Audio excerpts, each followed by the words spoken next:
أعوذ بالله من الشيطان الرجيم. بسم الله الرحمن الرحيم. يا أيها المزمل قم الليل إلا قليلا نصفه أو انقص منه قليلا أو زد عليه ورتل القرآن ترتيلا إنا سنلقي عليك قولا ثقيلا إن ناشئة الليل هي أشد وطئا وأقوم قيلا إن لك في النهار سبحا طويلا واذكر اسم ربك وتبتل إليه تبتيلا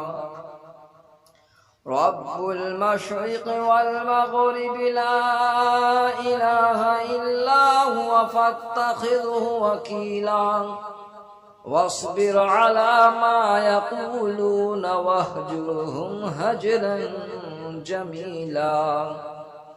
وذرني والمكذبين أولي النعمة ومهلهم قليلا إن لدينا أنكالا وجحيما وطعاما ذا غصة وعذابا أليما يوم ترجف الأرض والجبال وكانت الجبال كثيبا مهيلا إنا أرسلنا إليكم رسولا شاهدا عليكم كما أرسلنا إلى فرعون رسولا فعصى فرعون الرسول فأخذناه أخذا وبيلا فكيف تتقون إن كفرتم يوما يجعل الولدان شيبا السماء منفطر به كان وعده مفعولا إن هذه تذكرة فمن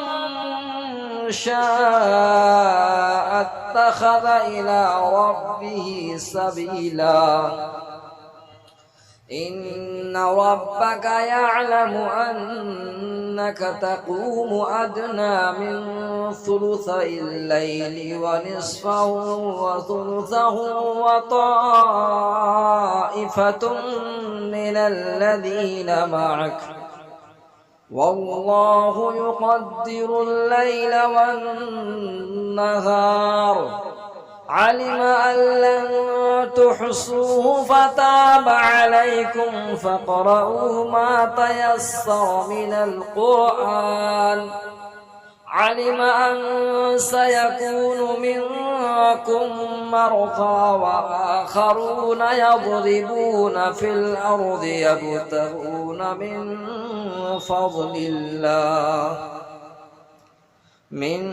فضل الله وآخرون يقاتلون في سبيل الله فاقرؤوا ما تيسر منه وأقيموا الصلاة وآتوا الزكاة وأقرضوا الله قرضا حسنا وما تقدموا لأنفسكم من خير تجدوه عند الله هو خيرا وأعظم أجرا واستغفروا الله إن الله غفور رحيم.